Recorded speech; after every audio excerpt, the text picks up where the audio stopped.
Right, I want to then hand the reins to Thabo. So I've come to know about Thabo. I wrote a book on the generational mindset, and I also was in what's his name? Steve Swart from the ACDP, and in one of my, and I wanted to then basically give him this book on this mindset, which I believe could help communities find a common platform to work from. And we had a meeting in Somerset West over a coffee, and he looked at my book and he then said, you know what, I need to connect you to a dynamic young man, Thabo Mahlobo. And I connected Thabo when I came back, and you know, it was one of those immediate connection of kindred spirits. So I'm really impressed with what him and his achieved. So Thabo, I want you to tell your story of your background coming out of the bank and what made you move into what you're moving. And he's now a prolific author. I think he's given me at our last meeting about 7 or so of his books that he's already written. But the purpose of him sharing with us today is they then put their money where their mouth is, and they've developed, if I'm wrong, correct me, but the earthworm industry, and use that as a basis, as a blueprint to bring people back on their feet, empower them, and with the potential to build new economies. So Thabo, over to you.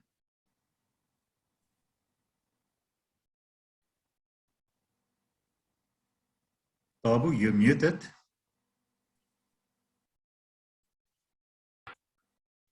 Right. Great. Thank you very much, Jasper, and good afternoon, everyone. And I think just put your video on briefly so the rest of the people can also see what you look like, and when you walk in the street, they can come up to you for your signature. Okay, so let me just do that. I'll put that on, and where is my video? There's my video. There's Mr. Thabo. Yes. All right. I was not gonna put my video on. I'm busy at the farm. There we go. Good. Okay, we've seen your face, so just for connectivity purposes, you can then focus on the presentation. Thank you, Thabo. Right. Just pleased to meet you, Thabo, and you yes. do look like a real farmer. Okay, so I just want to make sure. Okay, everyone happy with my screen? Yes, visible? we can see. Okay, thank you. Now I'm comfortable. Yes. Once again, thank you, Jasper, for just really arranging this time. When you sent me a message last week, I was in Namibia, basically with the same aspect. There's amazing stuff happening in Namibia, especially with the food and some of the discovery with the oil, hydrogen, and a lot of number of things just happening. So it was really great to spend time with them. And so and also thanks to just everyone who's just here. And so just to cut it short, my story is it's a long story, but that's why I had to write books to try and really package it, because if I were to tell it all the time, then yeah, it takes a lot. But in simple terms, I'm from the bank. I come from a banking background, and in exchange control. So I was the guy that used to go to the diamond clients, go to the exporters, all these corporate guys, and just get them to comply whenever they do export, import, and all that. And so it was very intensive work. But at the same time, I got to know most of the finance directors of companies because I would liaise with them, and all of that. Fast forward, I was out of the bank because I also cared about justice, for people And so when they mistreated some of the staff, so I will really raise that matter. And that's how I really left the working space at the bank, and also been with the pension industry. I was escorted by security out of the building on my last day because I also did not like some of the way they handle certain things. So they felt I knew too much, and they just cut access on the spot. So I think that gives you a bit of an interesting introduction on the type of guy that I am. And so I think prior to that, my last job, 2012, I then developed some stuff around training and development. My passion has been on just educating, but I've not really been clear as to what can I, but I saw a gap in terms of ignorance. I saw a gap in terms of insight, understanding how things work for certain people. I knew for sure that there was a lot of money in our nation because I worked in the bank, so I saw it. And I knew that most of the resources were rolling over and there was a lot, but to get that into exactly where people are was another thing. And so in 2014-15, I was frustrated by the prospect of our economy. I then wrote a book, The New Economy, to say there is an alternative. In fact, we can look into different alternatives, which are mostly family and community based, because poverty is not just poverty. Poverty is family generational, but also poverty is institutional, can be institutionalized by institutions of learning, the church and other structures. But poverty can be also structural. We can use laws to really make sure it's there. So poverty can actually, we can reverse that process, but it's going to take time, and it's going to take a lot of hard work, a lot of commitment, and a lot of understanding how it has been done also before. And so through that book, that's when I met Steve, because he asked me to launch it in Parliament. And so we launched it there, and that was great. And that's how I got introduced to so many people, even like Jasper, who was given, I think, came up one of my book, Why You Should Become the Bank, which I wrote also because of the frustration, also seeing how there was such a huge gap between money getting to the right hands for right projects and all that. So fast forward then, we've developed then an initiative called the Growth Hubs, the Economic Growth Hubs. So the Economic Growth Hubs was when then we went into the communities, and began to create frameworks on how we can get communities to work and all that.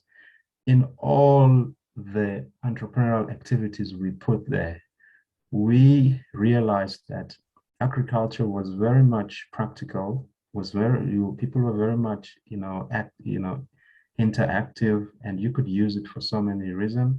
So we decided to say, why don't we get involved in the agriculture space, and mostly decide on the type of farming that we want to do. So my partner decided that now let's go into worm farming.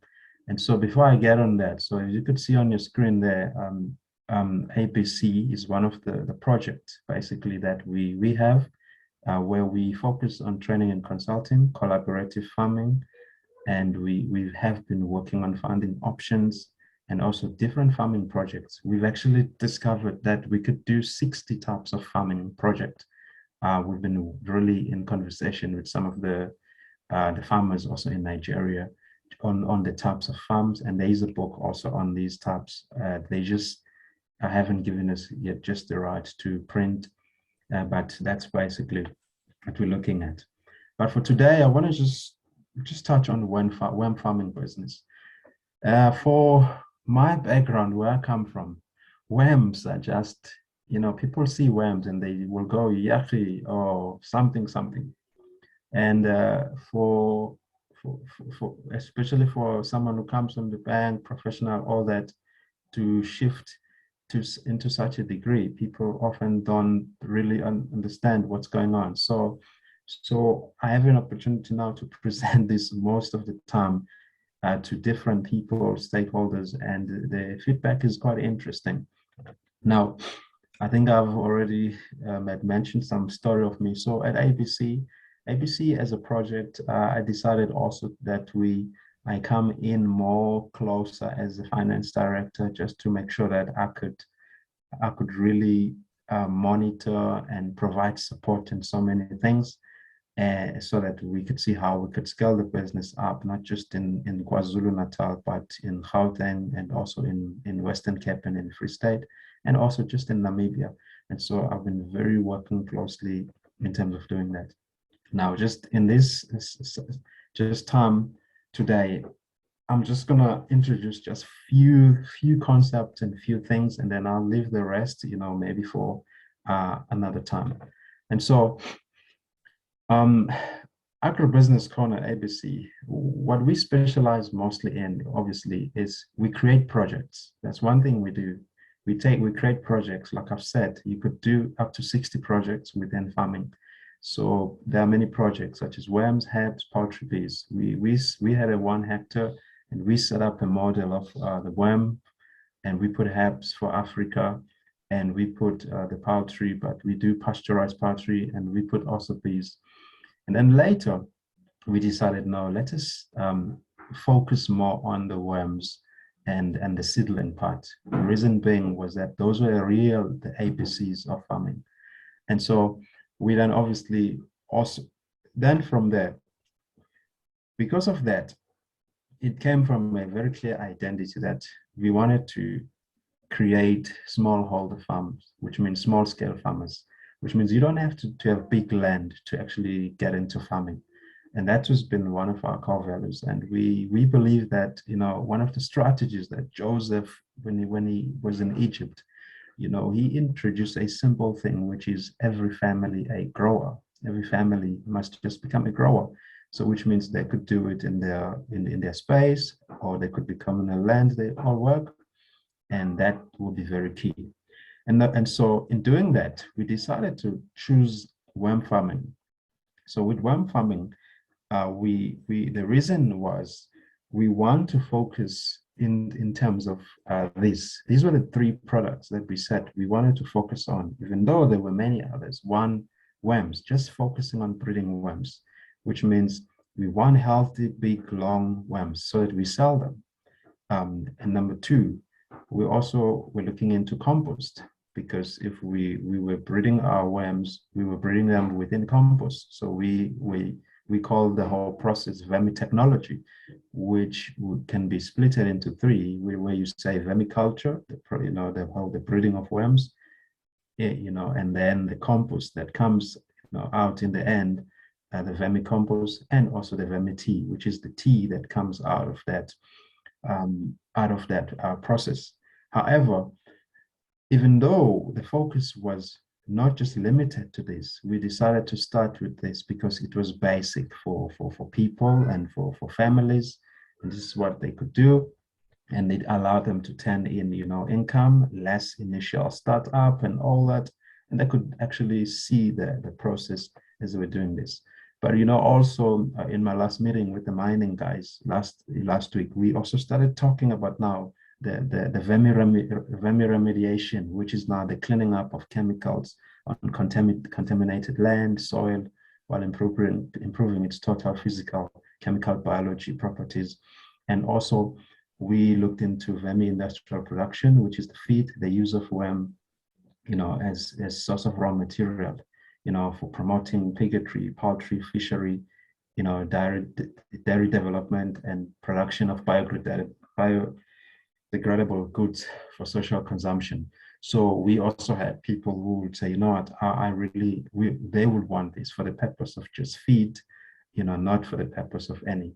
But for the mine, we looked at the fact that the mines, they have to rehabilitate their land. They had so many challenges, and some of those challenges was the rehabilitation of their land. They had so many dams that actually needed to be sorted out, and they were by law supposed to do that. And also I think the worm tea, I have looked at it, but the use of worms, has been very valuable, a source of bioactive compounds for production of modern medicine, for virus disease, and for cure of the heart disease and combating cancer. And these are some of the the things that we started exploring, the whole vermi health protection, especially now with a lot of health issues. We started looking into that, and we started taking some of our samples also, just so that they can be tested, so that we see what we could do with that. And then the other part has been the vermi filtration, so the treatment of municipal and some industrial wastewater to produce detoxified and disinfected nutritive water for reuse in agriculture. Now, the waste part, also in terms of the waste, I mean, a lot of the landfills, we have been much asked to come and really give input in some of the landfills in terms of how to help manage waste and how to ensure that they could still make, reutilize that space, but mostly the water. And the meeting I had with the mining, it was mostly also around the water user right. Water user right is a very one of the biggest challenge that's happening between associations and the government, because there isn't clear communication. And so one of the things happening there is that we have so much water in the country. We have so much water. That water coming out from the mines, so there isn't a plan in terms of the acidic water, the mining acidic water drainage system to drain that water, one, and number two, to then make sure that it's treated and then it's diverted, into the system for agriculture purpose, even if it's not for drinking purposes, that's one. So there is less activity happening there, which it should be.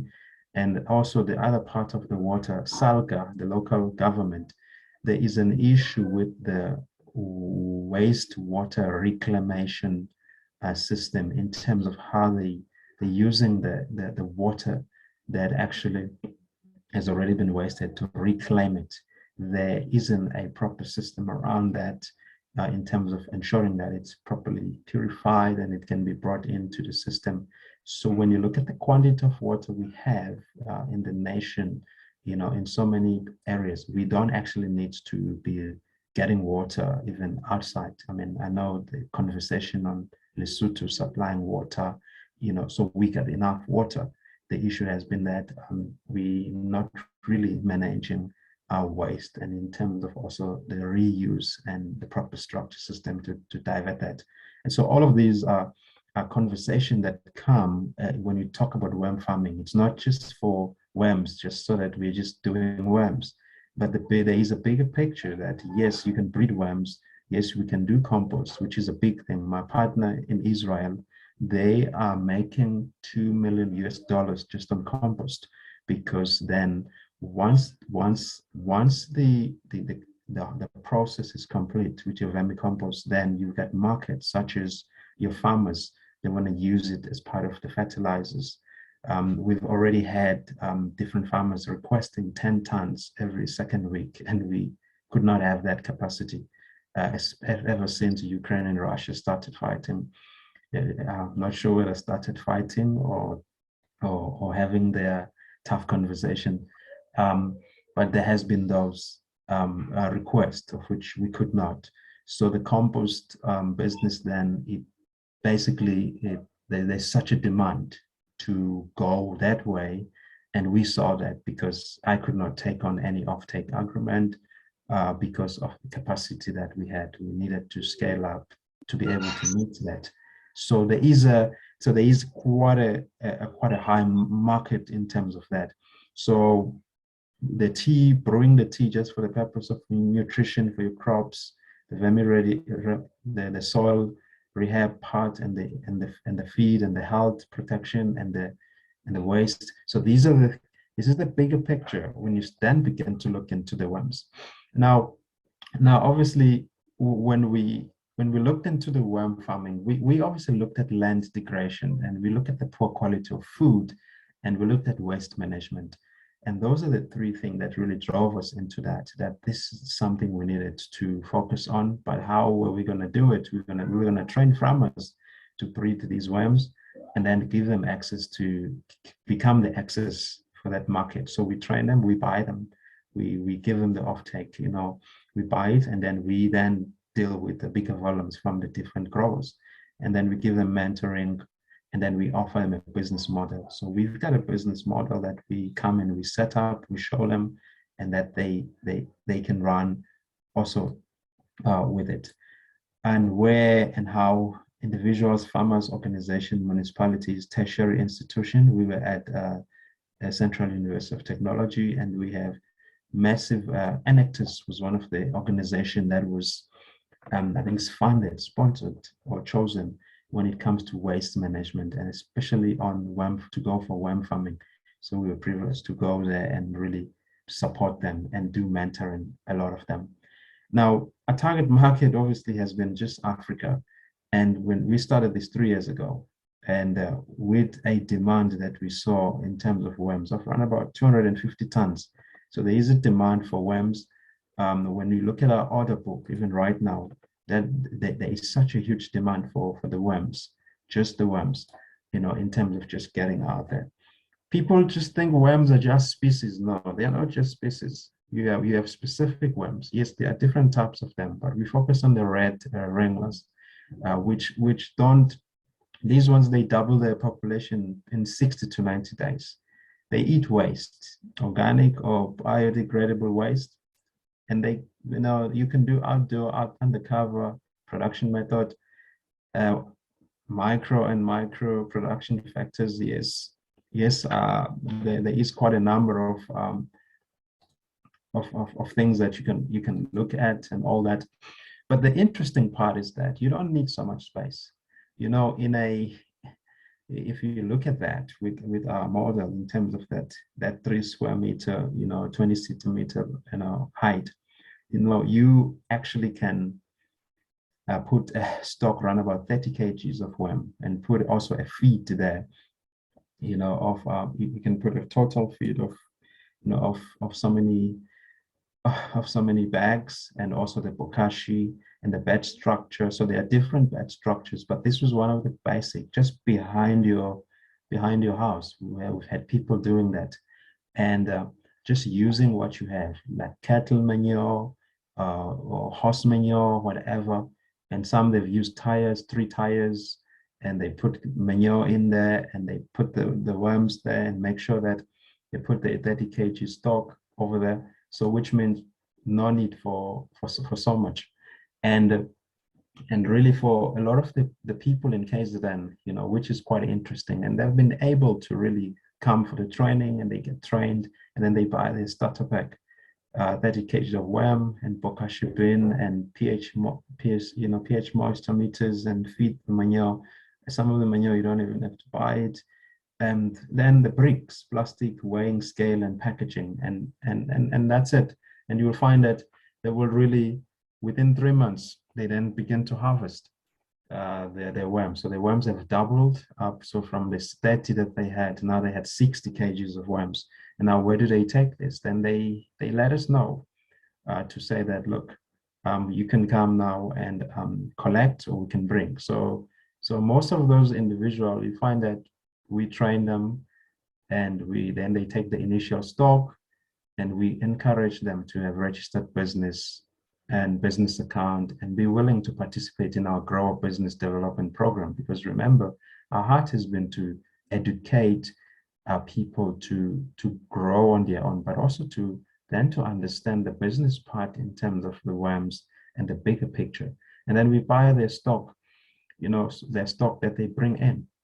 But in the whole idea, the reason we're buying their stock is because we want to give them a complete picture of how a worm farming business will look like, so that after a year or 2, when they are no longer just, you know, bound to just suppliers, they can also supply other markets, and they understand the business, and they can scale up.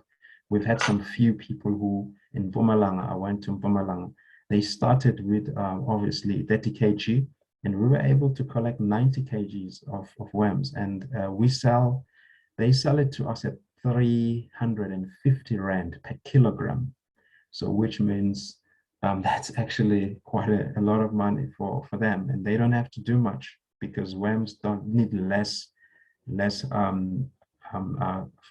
they need less attention. And so, and that's what we're saying, that this is a very easy business, but at the same time, the bigger picture is so interesting.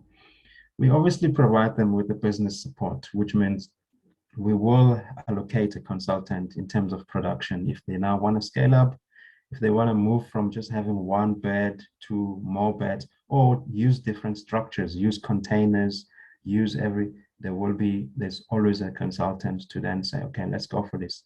And also we got a self-service and knowledge center where all the frequently asked questions, everything, we document everything. And then we make sure that it's available to them. Our guys, in terms of telephone, they're there. They've got allocated time where they support these growers online, also monthly, and on site. Also we go on site, we looked at it. We've got clients that actually will have 10 birds, 12 birds of these in their own community. Or you'll have a community saying, we need 10 beds.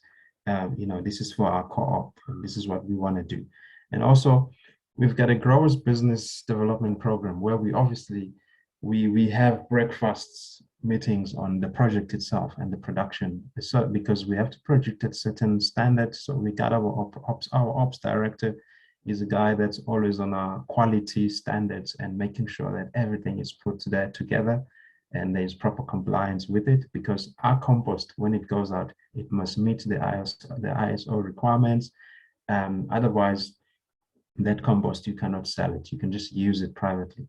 So we have been putting the formulas together, sending them to the lab so that they look at them, so that we can actually say we want to make sure that we can take compost out in bulk, because it's such a need and it's in demand now.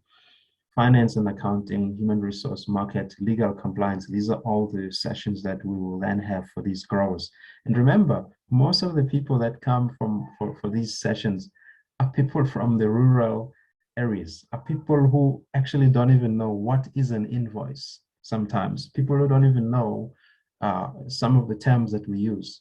And what I saw was that when you want to build community, you obviously want to look at all of those things. Consider the people, consider their education background, consider their culture, consider what they bring. One thing we learned in KZN was that the people there, they've grown around farming, but most of them, they view farming traditionally as in farmers have cattle, livestock. And so an example for us, we said that, just one cattle, to just breed, to just breed, grow, and take care of it, send it for this and this, it's going to cost you an arm and a leg when you look at it in the long run. But if you want to grow worms, I mean, just 30 kg of worms can be in a container right at your backyard, and you just take care of them. And at the end of the harvest cycle, you get 60 kg, or you even get more if you really you learn some of the techniques on doing it. And from there, you actually make up some of your money, because one cattle could sell at 7,000 Rand basic. They say cattle for paying damages, they sell it at 7,000 Watt, and they want for this. So if you just look at that, you could make more money, because with just couple of kilograms that you selling them at 300 and 350. So if you actually selling 10 kgs to us, that's like 3.5. So if you're selling 20, that's 7. So if you're selling more than that times 2, that's actually over 10,000 Rand within a cycle of like 3 months. So which means that what this does then, it makes some of the other traditional farming exercises to be very futile. So we had an option to do different kind of farming, because we trained, our guys are trained, I mean, on all of that. We spend time developing different projects, but we ask ourselves questions that, if I'm going to grow spinach for commercial purposes, and they want 7 tons, and they're saying they're willing to pay around about 47,000, one of the client.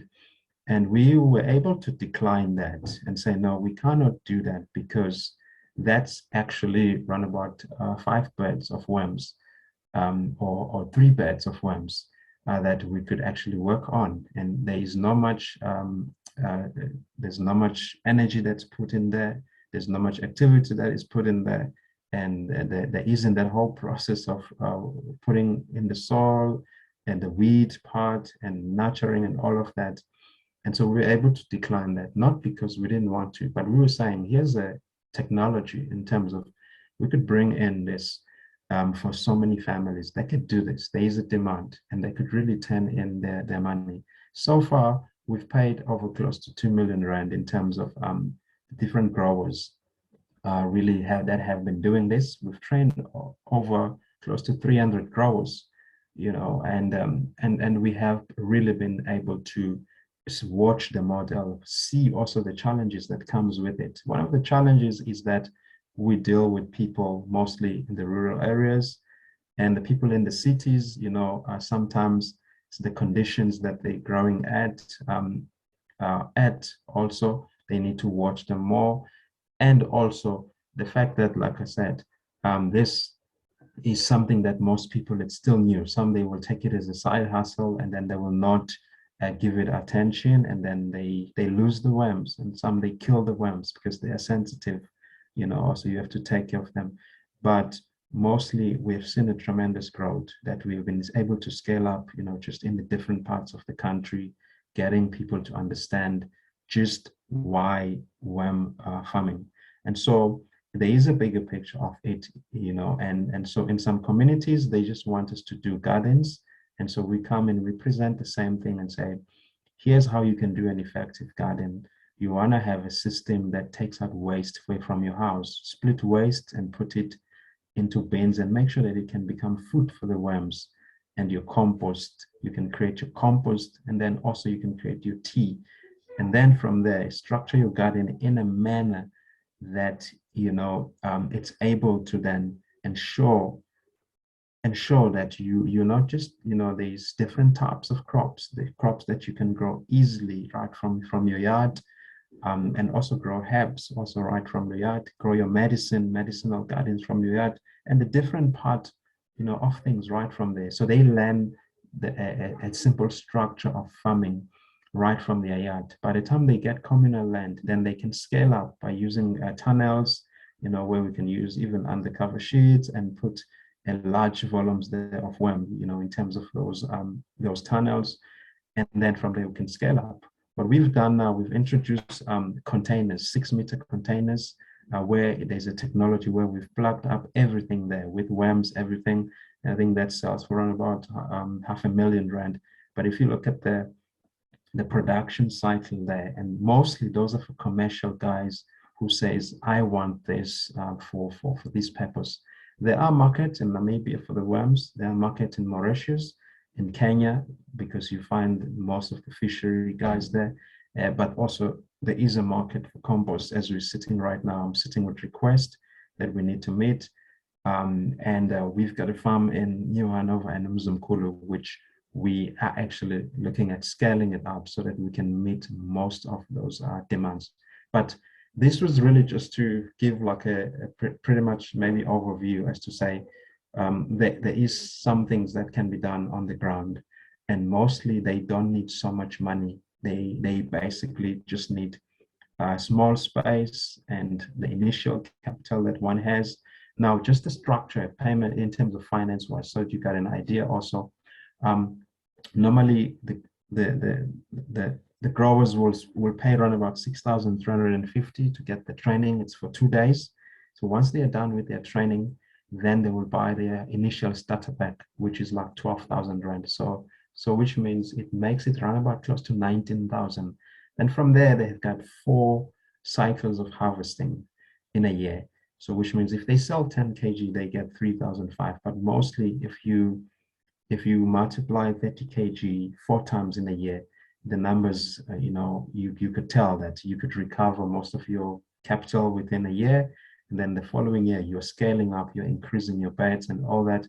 But also you start working with local farmers. You give them your castings, which are from your vermicompost. You give them other product that they might need. So you start creating your own market from within there.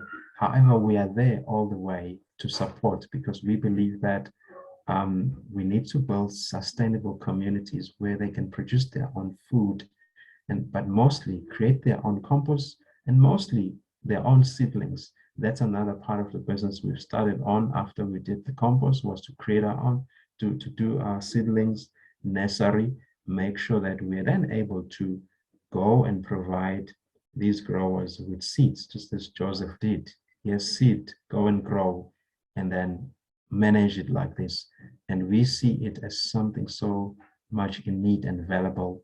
And this, we're scaling it up into your Namibia and to your Angola and into some of the different parts of the countries, because they see it as one of the innovations that they've been looking for, that they can control, that they can just manage themselves. It's easy to manage, but at the same time, there's a bigger picture even with their other farming, because you can just grow grass with this compost, which is for feeding, which is for grazing, for other animals, and you then start to see the quality of the meat that you get and the quality also of the milk for your dairy farm that they take from grazing upon the grass that you have used the vermicompost. The golf clubs, they want the vermicompost, and it's basically a bigger picture, but we introduce it at the small scale so that we can teach the skill and we can allow people to then grow with it without being overwhelmed much with it. And so I think I really want to just stop here